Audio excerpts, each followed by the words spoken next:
best time at Bubbie's and Zadie's was celebrating Shabbat. Bubbie would rise at 5 in the morning on Fridays to begin preparing for her huge weekly Shabbat dinner. The first thing she would do was wash her kitchen floors. Now this made no sense whatsoever. I mean, she'd be cooking all day long. The floors would get dirty.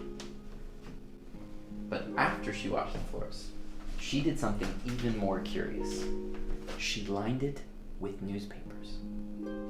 Now, Bubbie knew that the time to begin Shabbat would likely come upon her quickly. By traditional Jewish law, the candles are lit 18 minutes before sundown.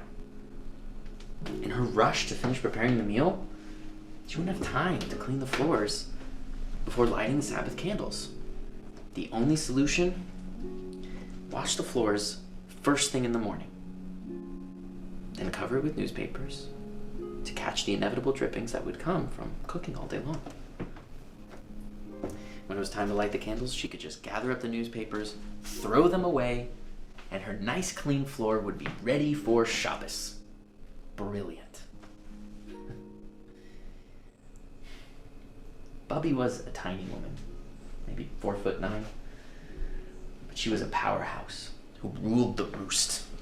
She loved having the entire mishpacha over for Friday night dinner. When it was time to welcome in Shabbat, she would walk all by herself from the kitchen into the dining room to her break front. On the top shelf was a large silver candelabrum with branches for 6 candles, 2 for the minimum for Shabbat, and 1 for each of her children.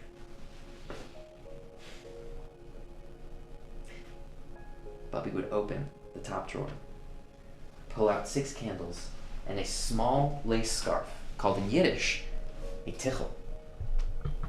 She gently placed the tichel on top of her head, arranged the candles in the candelabrum,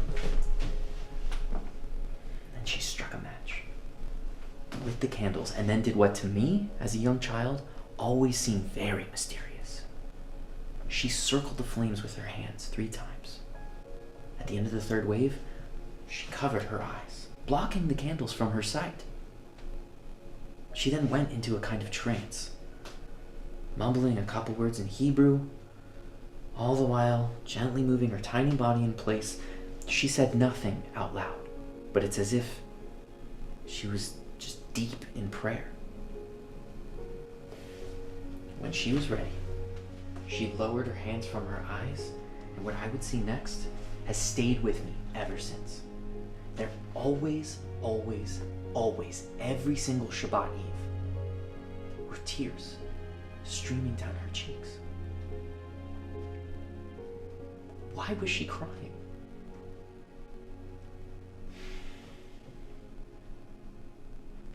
Bubbie was talking to God,